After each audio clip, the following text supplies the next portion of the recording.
जय हिंद दोस्तों। हम लोग स्टैटिक पोर्शन कवर कर रहे थे। स्टैटिक पोर्शन में ये अगला वीडियो है, 8वां वीडियो है। 7 वीडियो हम लोग ऑलरेडी कंप्लीट कर चुके हैं। तो प्ले लिस्ट जाकर के जीएस रिव्यू चैनल के देखिए, जाकर वहाँ पे सारे वीडियो अपलोडेड हैं। अब इस वीडियो में हम लोग एक नया टॉपिक डिस्कस करेंगे जिसका नाम है आंतरिक सुरक्षा एवं आतंकवाद। इस टॉपिक की खासियत ये है कि इससे मिनिमम आपके 2 से 3 क्वेश्चन बनते हैं। अब ये टॉपिक तीनों एग्जाम, होम गार्ड के लिए, कांस्टेबल के लिए, एसआई के लिए बहुत इंपॉर्टेंट है। इससे क्वेश्चन बनना बिल्कुल तय है। और इस टॉपिक में हम लोग बिल्कुल बेसिक से एडवांस बिल्कुल कंप्लीट करेंगे। बेसिक से एडवांस का मतलब ये है कि बिल्कुल इसके बेसिक से लेकर के एडवांस लेवल तक पढ़ेंगे। इसमें आपको ये वीडियो देखने के बाद कहीं दूसरा वीडियो देखने की ज़रूरत नहीं पड़ेगी। इसमें हम लोग पूरा जितना भी इनका सुरक्षा एजेंसियां रही हैं, आतंकी हमले रहे हैं, जितने भी आतंकी संगठन हैं, ये सब कुछ हम लोग यहाँ पे कवर करेंगे। जितनी पॉलिसीज सरकार की इसको लेकर के बनाई गई हैं, ठीक है, जितने एक्ट हुए हैं, सारा सब लोग हम लोग यहाँ पे कवर करने वाले हैं। तो चलिए पूरा वीडियो देखिएगा। आप चाहो तो नोट्स बना लो, वरना इसका पीडीएफ आप लोगों को हम प्रोवाइड करा देंगे। तो सबसे पहले आप लोगों को बता दें कि देखिए, अगर जो बच्चे यूपीएसआई की तैयारी कर रहे हैं तो उसमें मूल विधि एक अलग टॉपिक है। मूल विधि के अलावा लगभग जीएस सबकी सेम है, वो चाहे कांस्टेबल हो या होमगार्ड हो। तो मूल विधि उन लोगों की कंप्लीट हो चुकी है और इसका प्लेलिस्ट भी बना हुआ है। तो आप लोग जा करके वहाँ से इसका आप जा करके वीडियो देख लीजिएगा, नोट्स बना लीजिएगा। वरना नोट्स नहीं बनाना तो आप एप्लीकेशन से डाउनलोड कर पाएंगे, हम नोट्स के बारे में बताएंगे। संविधान में इतने टॉपिक कंप्लीट हैं, जो टॉपिक बचे हैं वो हम करा देंगे। हम निश्चिंत रहिए, जितना पढ़ाया है उतना आप अच्छे से देख लो। इसी तरीके से यूपी स्पेशल में 3 वीडियो में लगभग 18 टॉपिक कंप्लीट है, ठीक है। जो बचे हैं वो हम लोग करा देंगे। अब हम लोग स्टैटिक में चीज़ें कवर कर रहे थे, तो अब हम लोग देखने वाले हैं आज के अपने टॉपिक को, आंतरिक सुरक्षा एवं आतंकवाद। तो ये टॉपिक है, ये बहुत अच्छा टॉपिक है। इसको बिल्कुल जैसे बताएं, बिल्कुल आराम से दिमाग को फ्रेश करके बैठिएगा। कॉपी पेन ज़रूरत हो तो आप ले लो, वरना इसकी पीडीएफ हम आपको प्रोवाइड कराएंगे, ठीक है। चलिए देखते हैं। सबसे पहला जो टॉपिक का नाम है आंतरिक सुरक्षा एवं आतंकवाद। जब ये नाम आता है तो हमारे दिमाग में कुछ चीज़ें चलती हैं कि इसमें मतलब देश की सुरक्षा और आतंकवाद से जुड़ी कुछ बातें होंगी, जैसे टॉपिक का ही नाम है। अब तो सुरक्षा की जब बात आती है तो हम लोग सुरक्षा की बात करते हैं कि सुरक्षा क्या है, फिर हम लोग बात करेंगे आतंकवाद क्या है, ठीक है। तो सुरक्षा किसी व्यक्ति, संपत्ति या प्रणाली को नुकसान या खतरे से बचाने की स्थिति होती है, इसको हम लोग सुरक्षा कहते हैं। अगर हमें किसी व्यक्ति से या किसी की संपत्ति से या किसी की व्यवस्था से अगर कोई भी नुकसान है तो उसमें जो हमको सिक्योरिटी मिलती है, जो सुरक्षा मिलती है, वो सुरक्षा कहलाती है, ठीक है। इसमें 2 पक्ष होते हैं, एक होता है आंतरिक सुरक्षा, एक होता है बाह्य सुरक्षा। आंतरिक सुरक्षा देश की सीमा के अंदर होता है, यानी जितनी भी भारत की मुख्य भूमि है उसके जो अंदर जो सुरक्षा है वो आंतरिक सुरक्षा कहलाएगी। जैसे अब इसमें कुछ इश्यूज आते हैं, जैसे उग्रवाद, नक्सलवाद, संगठित अपराध, सांप्रदायिक हिंसा, ये सब इंटरनल सिक्योरिटी के पार्ट होते हैं। बाह्य सिक्योरिटी क्या होती है? बाह्य सुरक्षा, इसमें जैसे दूसरे देश द्वारा आक्रमण करना, विदेशी देशों से सुरक्षा करना, बाह्य आक्रमण या युद्ध की स्थिति उत्पन्न होना, यह कहलाती है बाह्य सुरक्षा। इसमें अंतर्राष्ट्रीय आतंकवाद और भू राजनीतिक तनाव शामिल होता है। जैसे इंडिया और चीन का जो बॉर्डर है उसके बीच में जो तनाव होगा वो बाह्य सुरक्षा के अंतर्गत आता है। नाम से आप लोग अच्छे से समझ चुके होंगे और इसको अच्छे से अपनी लहजे में, अपनी लैंग्वेज में आप समझा भी सकते हो। अब देखो, क्वेश्चन ये तो आपने समझा, लेकिन क्वेश्चन यहाँ से नहीं बनता। क्वेश्चन फ्रेम होता है यहाँ से कि आंतरिक सुरक्षा किसके अधीन होती है, तो गृह मंत्रालय के, और बाह्य सुरक्षा किसके अधीन होती है, तो रक्षा मंत्रालय के अधीन होती है। किसके अधीन? रक्षा मंत्रालय के लिए। इसी से जुड़ा हुआ एक क्वेश्चन हमने आपको पढ़ाया था, आपके लिए वो क्वेश्चन भी है। और अगर आप अच्छे से पढ़ रहे होगे तो तैयारी का आपका एक तरीके से नॉलेज हो जाएगी कि बताइए, जो राज्य की पुलिस होती है, राज्य की पुलिस, मान लो यूपी कांस्टेबल जो है, ये पुलिस विभाग है, वो किस मंत्रालय के अधीन आता है? हमने इसको पढ़ा दिया है पिछली क्लास में। आपने अगर वीडियो अच्छे से देखा होगा, मन से देखा होगा, नोट्स रिवाइज कर रहे होंगे, तो आपका कमेंट आ जाएगा, ठीक है। किसके अधीन है राज्य की पुलिस? चलिए, ये हमने पढ़ा सुरक्षा 2 प्रकार की, आंतरिक बाह्य। आंतरिक पढ़ा, बाह्य पढ़ा। आंतरिक सुरक्षा गृह मंत्रालय के अधीन, जबकि बाह्य सुरक्षा डिफेंस मिनिस्ट्री के अधीन आती है। चलिए, ये चीज़ हमने यहाँ पे देखी। अब हम लोग देखने वाले हैं जो आंतरिक सुरक्षा के घटक होते हैं। देखो, क्वेश्चन घटक और चुनौती से नहीं आता है, क्वेश्चन घटक और चुनौती से नहीं आएगा। क्वेश्चन जहाँ से फ्रेम होता है हम आपको हाईलाइट करते हैं, लेकिन ये आपके दिमाग में एक जो क्वेश्चनों की उपज है उसको शांत करने के लिए ये चीज़ें हम आपको समझा रहे हैं। कभी कभी क्वेश्चन आपके अंडरस्टैंडिंग से आता है, सिलेबस से नहीं आता है, तो इसको भी आपको पढ़ना जरूरी है। जैसे आंतरिक सुरक्षा के जो घटक होते हैं उनमें साइबर सुरक्षा होती है, संगठित अपराध, सीमा सुरक्षा, कानून व्यवस्था, आतंकवाद और उग्रवाद जैसे मामलों को देखा जाता है। अब इसके चुनौती क्या होंगी आंतरिक सुरक्षा के? नक्सलवाद और वामपंथी उग्रवाद, आतंकवाद और सीमा पार पे जो हमले होते हैं वो, साइबर सुरक्षा, सांप्रदायिक हिंसा, जातीय संघर्ष होगा, तस्करी और व्यापार होगा, पूर्वोत्तर राज्यों पे उग्रवाद होगा। ये सब क्या होंगी? चुनौतियां होंगी। तो ये चीज़ें आप समझ सकते हो, इनको ये अंडरस्टूड चीज़ें हैं जो कि आप अच्छे से इन चीज़ों को समझ सकते हो। तो ये एग्जाम में यहाँ से क्वेश्चन बनने के चांस कम है, लेकिन आपके जो दिमाग में क्वेश्चनों की उपज होगी उसको शांत करने के लिए हमने ये चीज़ आप लोगों को पढ़ाया है। ठीक है, अब देख लेते हैं, हमने ऊपर सुरक्षा बताया और आतंकवाद, अब यहाँ पे आतंकवाद देख लेते हैं। आतंकवाद क्या है? तो आतंकवाद को समझने के लिए हमें देखना पड़ेगा कि आतंकवाद में कई चीज़ें हमें पढ़नी है यहाँ पे। जैसे यहाँ से क्वेश्चन आपके लिए बनेगा, बिल्कुल ध्यान से उसको पढ़िएगा। आतंकवाद क्या है या टेररिज्म क्या है? यह एक हिंसक गतिविधि होती है, ठीक है, जिसका उद्देश्य लोगों को डराना, धमकाना और राजनीतिक, धार्मिक, वैचारिक लक्ष्यों को हासिल करने के लिए जानबूझकर हिंसा या हिंसा की धमकी का इस्तेमाल करना होता है।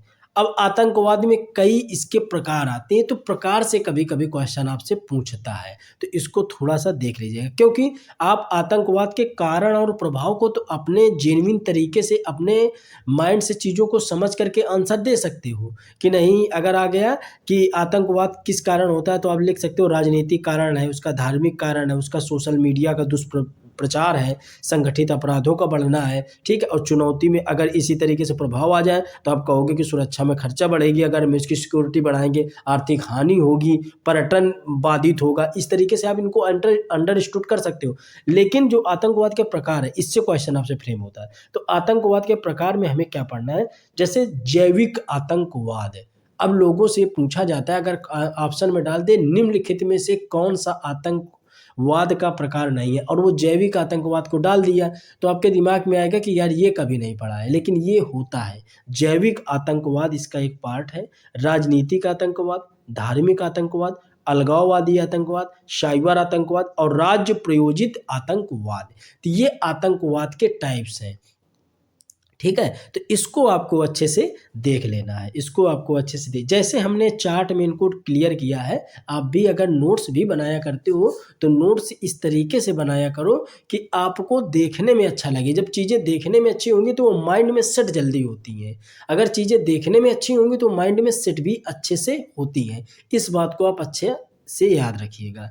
अब आतंकवाद के कारण क्या हो सकते हैं? तो अलगाववाद की भूमिका, राजनीतिक कारण भी इसका हो सकता है। इसके अलावा सीमा पार पे समर्थन भी हो सकता है जो अन्य कंट्री वगैरह देते हैं, ठीक है। सोशल मीडिया का दुष्प्रभाव भी होता है, ठीक है। संगठित अपराधों का बढ़ना होता है। और आतंकवाद के प्रभाव में क्या होता है? अगर इस तरीके से गतिविधियां होती रहेंगी तो इसका क्या प्रभाव पड़ेगा? आर्थिक स्थिति बढ़ेगी, पर्यटन और व्यापार, ये सारी चीज़ें, उद्योग धंधे बाधित होंगे, ठीक है। अब इसके लिए हम लोग सुरक्षा प्रदान करेंगे, जब सुरक्षा प्रदान करेंगे तो उसमें क्या होगी? खर्च में बढ़ोतरी होगी। इसके अलावा धार्मिक और सांप्रदायिक तनाव भी बढ़ेगा।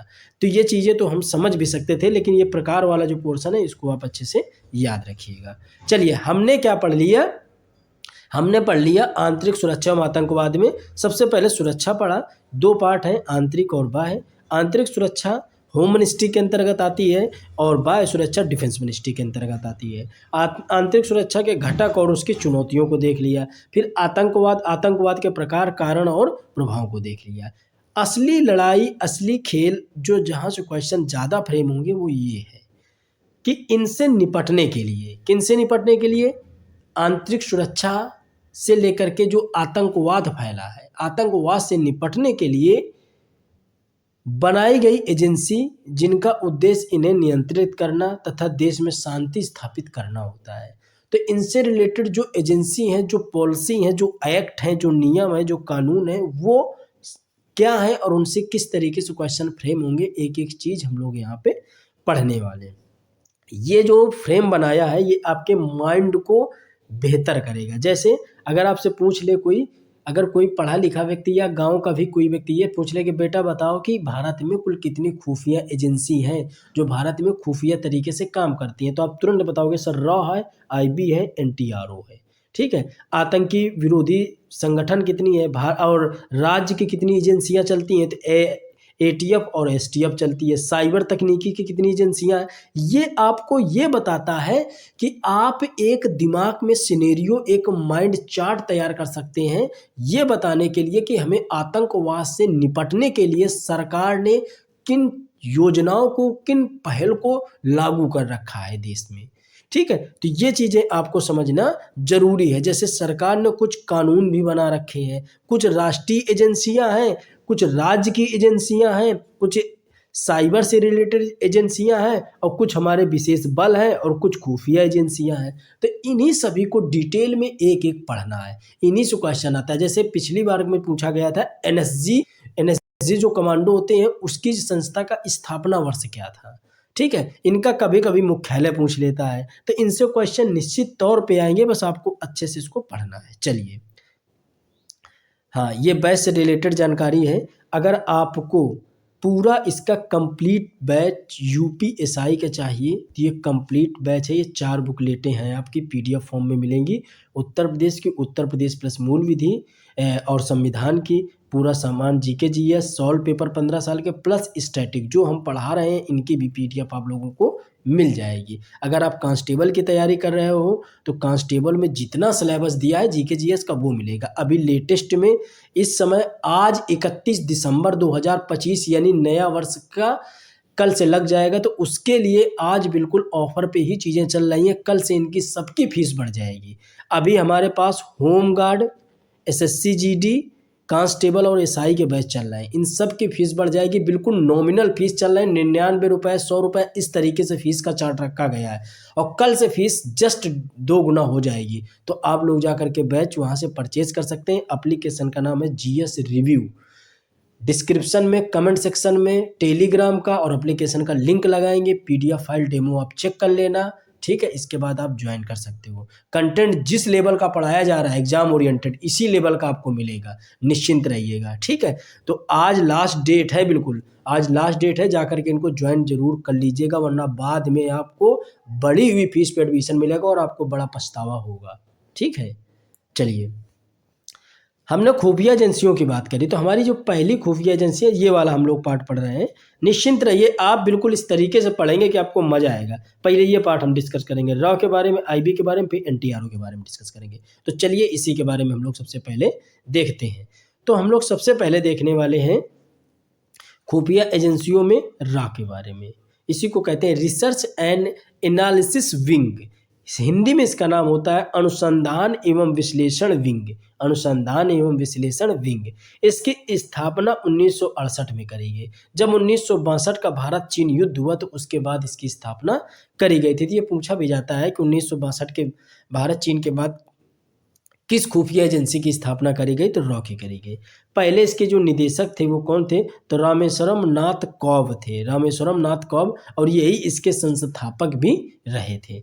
कार्य क्या होता है, तो विदेशी खुफिया जानकारी जुटाना, आतंकवाद रोधी अभियान और नीतियां निर्माण में मदद करना इनका रॉ एजेंसी का काम होता है। आपको ये बेसिक इतना ही पढ़ना है। इसके बाद रॉ के बारे में बहुत ज़्यादा नहीं पढ़ना है कि कितने एजेंट है, कहाँ एजेंट है, ये सारी चीज़ें आपके लेवल की नहीं है। आपको बेसिक ये पढ़ना है कि रॉ क्या होता है, फुल फॉर्म, हिंदी में नाम, स्थापना, निदेशक, किसके कारण, क्या कार्य। ठीक, चलिए अगला हम लोग देखते हैं आईबी के बारे में।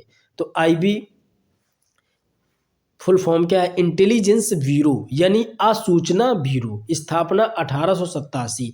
सबसे बड़ी खासियत है आईबी की कि दुनिया की, भारत की छोड़ो, दुनिया की सबसे पुरानी खुफिया एजेंसी में से गिनी जाती है भारत की आईबी।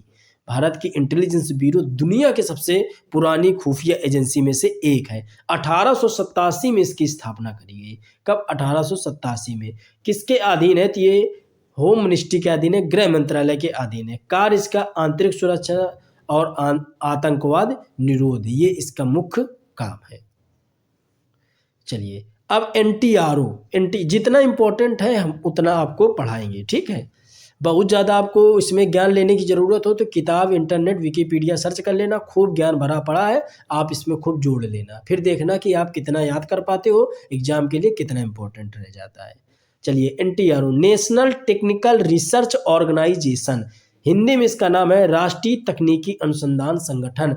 आपको हिंदी वाला एक बार आप छोड़ भी देना, लेकिन इंग्लिश वाला डट के याद करना, इंग्लिश वाला डट के याद ना करना, क्योंकि पेपर बाइलिंगुअल आता है तो कभी कभी ये फुल फॉर्म पूछता है, तो फुल फॉर्म जब पूछता है तो उसमें इंग्लिश वाला आपको याद करके चलना है, ठीक है।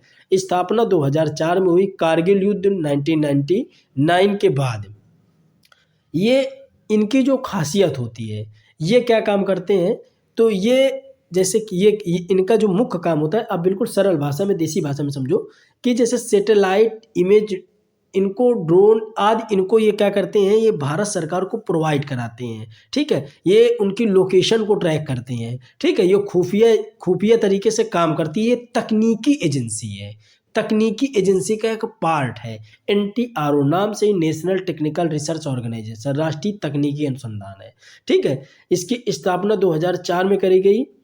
ये जो कनेक्ट होते हैं ये सीधे PMO या NSA, राष्ट्रीय सुरक्षा सलाहकार जो होता है, नेशनल सिक्योरिटी एडवाइजर, उसके संपर्क में सीधे होते हैं। ये किसी को रिपोर्ट नहीं करते हैं, ये सीधे रिपोर्ट करेंगे PMO ऑफिस या तो NSA को, इसके अलावा ये किसी को रिपोर्ट नहीं करते हैं। कार्य इनका तकनीकी खुफिया जानकारी को प्रोवाइड कराना, जितनी भी टेक्निकल जानकारी है, चाहे वो ड्रोन से रिलेटेड हो, सैटेलाइट से रिलेटेड हो, रडार से रिलेटेड हो, इनको जो भी टेक्निकल जानकारी मिलेगी वो तुरंत देंगे PMO ऑफिस या तो NSA को, ठीक है। चलिए, अब जो हमने हमारा सेकंड पार्ट था, सेकंड पार्ट इस चार्ट को भी देखते जाते हैं ताकि आपके अच्छे से समझ में आए। अब सेकंड पार्ट ये था हमारा कि आतंकरोधी विशेष बल, तो इनको हमको पढ़ना है, ये हमने पढ़ लिया, अब इनको पढ़ना है। इसमें NSG, NIA, SPG और ये जितने लिखे हुए इनको पढ़ना है। चलिए ठीक है, देखते हैं हम लोग। चलिए, तो इसमें आतंकरोधी विशेष बल में जैसे पहला पार्ट है NSG, तो NSG क्या होता है, तो नेशनल सिक्योरिटी गार्ड होता है। इसको हिंदी में कहा जाता है राष्ट्रीय सुरक्षा गार्ड, यानी ब्लैक कैट कमांडो कहा जाता है। आपने नाम सुना होगा गांव में, ब्लैक कैट कमांडो। ये पूरा जो इनका आउटफिट होता है वो पूरा ब्लैक कलर का ही होता है, इवन चश्मा तक ये अपना ब्लैक कलर का ही इस्तेमाल करते हैं। तो इनको कहा जाता है NSG, यानी कि नेशनल सिक्योरिटी गार्ड।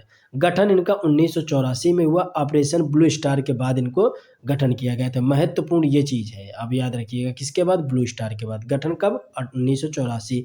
किसके अधीन है, गृह मंत्रालय के। आदर्श वाक्य है, सर्वत्र सर्वोत्तम सुरक्षा। उद्देश्य क्या, आतंकवाद से निपटना और VIP सुरक्षा प्रदान करना। आप लोग देखते होंगे जब प्रधानमंत्री या फिर डिफेंस मिनिस्टर या फिर जो बड़े पदाधिकारी हैं, राष्ट्रपति वगैरह हैं, सम्मानित लोग हैं, इनके पीछे NSG और SPG चलाई जाती है। NSG और SPG कमांडो होते हैं, ठीक है। तो ये विशेष बल तैयार किया जाता है, विश्वास पात्र और बहुत बेहतरीन ट्रेंड ये व्यक्ति होते हैं, ठीक है। ये व्यक्ति ही लगाए जाते हैं उन लोगों के सुरक्षा में, ये लिखा है ना VIP सुरक्षा। चलिए, अगला हम लोग देखते हैं SPG, जो हमने जिक्र किया अभी, SPG। तो SPG क्या होता है, स्पेशल प्रोटेक्शन ग्रुप होता है। गठन 1988 में हुआ, इंदिरा गांधी की हत्या के बाद इसका गठन किया गया। देखो ये जो लॉजिक है ना, किसके बाद गठन किया गया, क्वेश्चन यहीं से कभी कभी पूछता है, तो इसको भी आपको ध्यान देते हुए चलना है। चलिए, अगला है, कार्य क्या है, केवल प्रधानमंत्री की सुरक्षा। वर्तमान में केवल PM नरेंद्र मोदी के को ये प्राप्त है SPG सिर्फ किसके पास है, तो जो भारत के प्रधानमंत्री है उनको प्रोवाइड कराई जाती है SPG। हमने आपको ऊपर बताया कि जितने भी भारत के सम्मानित पद हैं, ठीक है, उन लोगों में से जैसे नरेंद्र मोदी ये प्रधानमंत्री है, तो प्रधानमंत्री को सिर्फ SPG ही प्रोवाइड कराई जाती है। भर्ती इनकी कहाँ से होती है, तो सीधी भर्ती नहीं होती है, ये IPS और CAPF से प्रतिनियुक्त पद लिए जाते हैं। NIA क्या होता है, तो नेशनल इन्वेस्टिगेशन एजेंसी। स्थापना इसकी 2009 में हुई, किसके कारण हुई, तो जो 26/11 का मुंबई हमला हुआ था उसके बाद इसकी स्थापना हुई। देखो जितनी भी भारत की एजेंसियाँ बनी ये चोट खाने के बाद बनी, यानी कि जिसके बाद उन्होंने देखा कि हमें ये चीज़ गठित करनी ज़रूरी है। जैसे कि जब इंदिरा गांधी की हत्या हुई तो उसके तुरंत बाद एसपीजी का गठन हुआ। एनआईए का गठन कब किया गया, जब 26/11 का मुंबई हमला हुआ। ठीक है, तो ये इनके पीछे कुछ ना कुछ रीज़न रहा है, तब इन एजेंसियों को गठित किया गया है। इसका उद्देश्य मुख्य आतंकवाद रोधी जांच एजेंसियां है। विशेषता क्या है, राज्य की अनुमति के बिना किसी भी हिस्से में जांच ये कर सकती है। मुख्यालय इनका नई दिल्ली है। अगर ये एनआईए चाहे तो यूपी में आकर के अगर उसको शक है किसी भी राज्य के स्टेट के किसी गांव या घर में, तो जाकर के बिना राज्य के परमिशन के वो जांच वहां पे कर सकती है। नाम ये है नेशनल इन्वेस्टिगेशन एजेंसी। चलिए अब हम ये अर्धसैनिक बल जो थे हमारे, हम ऊपर पढ़ रहे थे खुफिया विशेष बल के बारे में, तो उनमें से आते हैं कुछ अर्धसैनिक बल। अर्धसैनिक बलों में से इससे क्वेश्चन आपसे पूछता है, जो सेंट्रल आर्म पुलिस फोर्स होती है उसी को सीएपीएफ कहा जाता है। तो अर्धसैनिक बलों में से क्वेश्चन आता है, जैसे पहला है CRPF, central reserve police force. स्थापना इसकी 27 जुलाई 1939 को हुई। पहले क्राउन रिप्रेजेंटेटिव पुलिस कहा जाता था इनको। आदर्श वाक्य सेवा एवं निष्ठा। कार्य इनका है नक्सलवाद एवं आतंकवाद आंतरिक सुरक्षा प्रदान करना। ये हो गया किसके बारे में, सीआरपीएफ के बारे में। तो सीआरपीएफ के बारे में आपको इतना पढ़ रहा है। अर्धसैनिक बलों में से जैसे सीआरपीएफ हो गया, बीएसएफ हो गया, आईटीबीपी हो गया, सीआईएसएफ हो गया, एसएसबी हो गया, हमको इनके बारे में पढ़ना है। तो हमने सीआरपीएफ के बारे में आप लोगों को अभी बताया। चलिए अगला हम लोग देखते हैं यहाँ पे बीएसएफ यानी बॉर्डर सिक्योरिटी फोर्स के बारे में। तो स्थापना 1 दिसंबर 1965 में की गई। इसका कार्य है पाकिस्तान और बांग्लादेश की सीमा पर सुरक्षा प्रदान करना, इसका काम है। आदर्श वाक्य क्या है, जीवन पर्यंत कर्तव्य। जीवन पर्यंत कर्तव्य इसका आदर्श वाक्य है। हाँ ये चीज़ आप याद रखिएगा, ये जो नोट्स आप लोगों को यहाँ समझाए जा रहे हैं, ये जो वीडियो क्लास चल रही है, इसका ही आपको स्टैटिक में पूरा कंप्लीट नोट्स आपको मिल जाएगा स्टैटिक वाले पोर्शन में। ठीक है, हालांकि प्राप्त दे चुके हैं स्टैटिक का, लेकिन जो भी हम चैप्टर नए आप लोगों को करवा रहे हैं वो सारा प्रोवाइड आप लोगों को एप्लीकेशन में करा दिया जाएगा पेड बैच में। तो निश्चिंत रहिएगा, किसी को कोई भी डाउट हो, भले ही वो व्यक्ति बैच ले रहा हो या ना ले रहा हो, कहीं से भी वो पढ़ रहा हो, अगर किसी को कोई समस्या है, उसको लगता है कि सर ये चीज़ें समझ नहीं आ रही हैं, तो वो 87 26 36 25 33 ये हमारा कॉन्टैक्ट नंबर है। तो आप इस पे व्हाट्सअप करके आप अपनी प्रॉब्लम को पूछ सकते हैं, बता सकते हैं, साझा कर सकते हैं। आप भले ही बैच से जुड़े हो या ना जुड़े हो, उससे कोई फ़र्क नहीं पड़ता है। एज ए टीचर आपको गाइड करा जाएगा और बिल्कुल सही दिशा और सही दशा से चीज़ें आपको समझाने का प्रयास किया जाएगा। तो निश्चिंत रहिएगा, आप लोग इस पर मैसेज कर सकते हैं। ठीक है, बाकी पीडीएफ आप लोगों को ये प्रोवाइड करा दी जाएगी पेड बैच में। तो याद रखिएगा आज आखिरी दिन है ऑफर का, तो इसको आप ज्वाइन कर सकते हैं। ठीक है, कल से फीस बढ़ेगी। चलिए अगला हम लोग देखते हैं आईटीबीपी। जितना इंपॉर्टेंट है एग्जाम के लिए उतना ही आपको पढ़ा रहे हैं। इंडो तिब्बत बॉर्डर फोर्स, स्थापना 24 अक्टूबर 1962 को की गई। कार्य भारत और चीन यानी तिब्बत वाले सीमा पे इसको लगाया जाता है। एसएसबी को कहाँ लगाया जाता है, तो पाकिस्तान और बांग्लादेश वाले भारत की सरहद पे, आईटीबीपी को भारत चीन की सरहद पे। और आदर्श वाक्य शौर्य दृढ़ता और कर्मनिष्ठा, शौर्य दृढ़ता और कर्मनिष्ठा। स्थापना इसकी कहाँ हुई, 1800। असम राइफल के बारे में देख लेते हैं। तो स्थापना 1835 में। सबसे पुराना अर्धसैनिक बल है ये। उपनाम इसका पूर्वोत्तर का प्रहरी या पहाड़ी लोगों का मित्र कहा जाता है इसको। मुख्यालय इसका शिलोंग मेघालय में बना हुआ है असम राइफल का। तो असम राइफल के बारे में एक आपको बात याद रखनी है कि ये सबसे पुराना अर्धसैनिक बल है। और दूसरी चीज़ ये याद रखनी है कि पहाड़ी क्षेत्रों में ही पूर्वोत्तर क्षेत्रों में लगाए जाते हैं असम राइफल। इन्हीं को ही पहाड़ी लोगों का मित्र के नाम से जाना जाता है। अब हम लोग देखते हैं CISF. CISF central industrial security force, यानी कि ये वो जगह पे लगाए जाते हैं जहाँ पे इंडस्ट्रियल एरिया होता है, जैसे औद्योगिक इकाइयाँ, परमाणु संयंत्र, हवाई अड्डे। ठीक है, यहाँ पे इन लोगों को लगाया जाता है। 10 मार्च 1969 को इनकी स्थापना की गई। आदर्श विभाग का संरक्षण और सुरक्षा प्रदान करना। एसएसबी सशस्त्र सीमा बल, स्थापना 15 मार्च 1963 को हुई। आदर्श वाक्य सेवा, सुरक्षा और भाईचारा। इसमें बहुत ज़्यादा डाटा मत निकालिएगा इधर उधर से जितना आपको डाटा दिया जा रहा है भरोसा रखो इतने से ही क्वेश्चन पूछता है, वरना डाटा हम भी यहाँ पे ज़्यादा फीड कर सकते थे, लिख सकते थे पढ़ाने के लिए, क्लास को लंबी करने के लिए, लेकिन उससे आपका फ़ायदा नहीं होगा, नुकसान ही होगा। ठीक है, अगर हमारी 35 मिनट की क्लास रहती है तो 35 मिनट पूरा लेक्चर ही रहता है। ठीक है, तो इन चीज़ों को आप अच्छे से समझ लेना, बहुत ज़्यादा इन चीज़ों पे आप इधर उधर करने की कोशिश न करना। अब देखिए हमने बताया कि ये कुछ अन्य संस्थाएँ, जैसे हमने आप लोगों को यहाँ पे समझाया, ये चार्ट समझते जाते हैं तो आपको मज़ा आएगा कि नहीं हम क्या पढ़ चुके हैं, अब आगे क्या पढ़ रहे हैं। नोट्स में भी तभी तो आप याद कर पाओगे। ये देखो हमने इन संस्थाओं को रॉ को क्लियर किया, आईबी को, एनटीआरओ को, NSG, NIA, SPG, CRPF, ITBP, BSF, Assam rifle, CISF, SSB. अब हम लोग राज्य स्तरीय संस्थाएं देखेंगे, इसमें एटीएस देखेंगे और एसटीएफ देखेंगे। इसके बाद हम लोग देखेंगे साइबर सुरक्षा।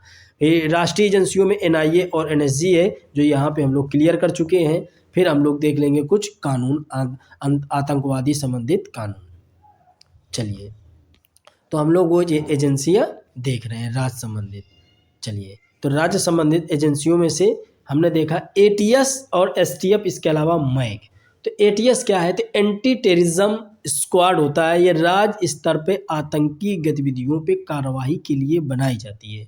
अब हमने इसके बारे में डिटेल क्यों नहीं लिखा, इसके बारे में समझो कि जो एटीएस है इसका फुल फॉर्म कई मरतबे पूछा गया है एग्जाम में। आप प्रीवियस क्वेश्चन उठा के देखिएगा, उसमें एटीएस का फुल फॉर्म पूछा गया है। ठीक है, इनसे बस इतना ही आपको पढ़ना है। एसटीएफ क्या, स्पेशल टास्क फोर्स, राज्य पुलिस की विशेष इकाई है जो ड्रग्स संगठित अपराध के खिलाफ काम करती है। इसके अलावा मैक क्या होता है, तो मैक होता है मल्टी एजेंसी सेंटर, इंटेलिजेंस साझा करने का ये एक इनका प्लेटफॉर्म होता है। आतंकरोधी कानून, आतंकरोधी कानूनों में हमने आपको बताया कि इनमें कौन कौन से कानून हमको पढ़ने हैं। जैसे यूएपीए पढ़ना है, तो यूएपीए में जब हम लोग इसको पढ़ते हैं, अब यूएपीए को पढ़ेंगे तो इसकी स्थापना 1967 में की गई, 2019 में संशोधन भी किया गया। तो यूएपीए का फुल फॉर्म भी आपको याद रखना है, इसका फुल फॉर्म भी आपसे पूछा जा सकता है। तो अनलॉफुल एक्टिविटी प्रिवेंशन एक्ट होता है। प्रावधान क्या है, तो सरकार किसी संगठन के साथ व्यक्ति को भी आतंकवादी घोषित कर सकती है। यानी कि सरकार किसी संगठन के साथ व्यक्ति को भी आतंकवादी घोषित कर सकती है। सजा इसमें क्या होगी, तो मृत्युदंड या जीवन कारावास का प्रावधान इसमें किया गया है। संदिग्ध को 180 दिनों तक हिरासत में भी रखा जा सकता है। ठीक है, हिरासत में भी रखा जा सकता है, ये बात आप याद रखिएगा। टाडा क्या है, टाडा भी इन्हीं का एक तरीके से आतंकरोधी कानून है। तो टाडा के बारे में terrorist and dispute activity act है। अवधि 1985 से लेकर के 1995 तक इसको लागू किया गया था। दुरुपयोग के कारण 1995 में इस एजेंसी को समाप्त कर दिया गया था।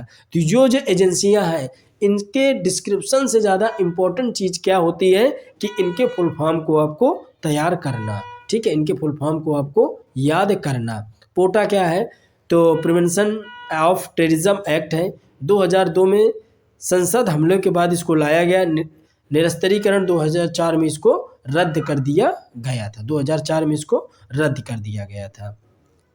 अब देखते हैं वैश्विक आतंकी संगठन। अगर आपको ये चीज़ें ये लग रही हो कि सर इसमें और डाटा देने की ज़रूरत है, थोड़ा थोड़ा और बढ़ा दीजिएगा, तो निश्चिंत रहिएगा, हम पेड बैच में आप लोगों के कमेंट के अकॉर्डिंग बढ़ा देंगे, लेकिन उससे फ़ायदा नहीं होगा, ये बात आप मान के चल लो। जितना कंटेंट दिया गया उतना ही कंटेंट आपके लिए सफिशियंट है, बस आप उसको तैयार तो कर पाओ।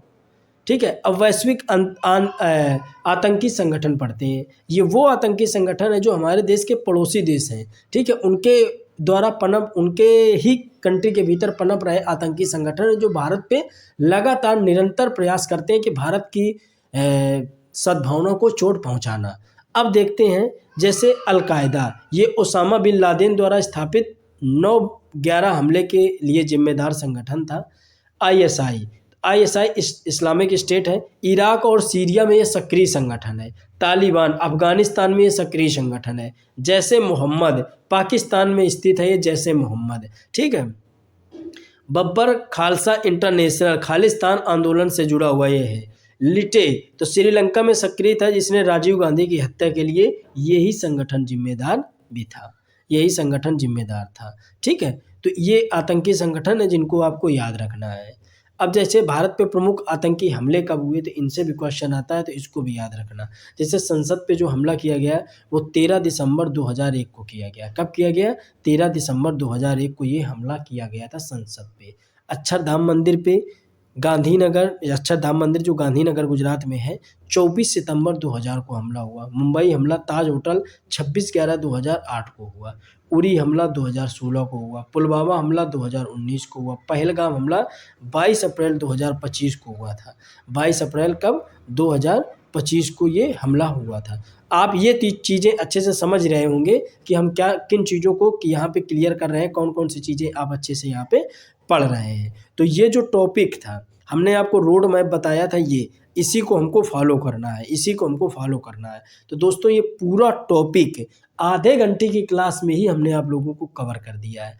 आप लोग सिर्फ इतना सपोर्ट करिए कि वीडियो को ज़्यादा से ज़्यादा लोगों तक शेयर करिए। यकीन मानिए सबसे बेहतर कंटेंट पूरे यूट्यूब में आप लोगों को हम प्रोवाइड करा रहे होंगे। बस प्लीज़ आप लोग वीडियो को ज़्यादा से ज़्यादा शेयर करिए। चलिए दोस्तों, वीडियो कैसा लगा? जो हमने क्वेश्चन दिया था कि जो राज्य पुलिस होती है किस मंत्रालय के अधीन होती है, उसके लिए आप कमेंट सेक्शन में कमेंट जरूर डालिएगा किसके अधीन होती है। मिलते हैं अपने अगले वीडियो में, तब तक जय हिंद, जय भारत।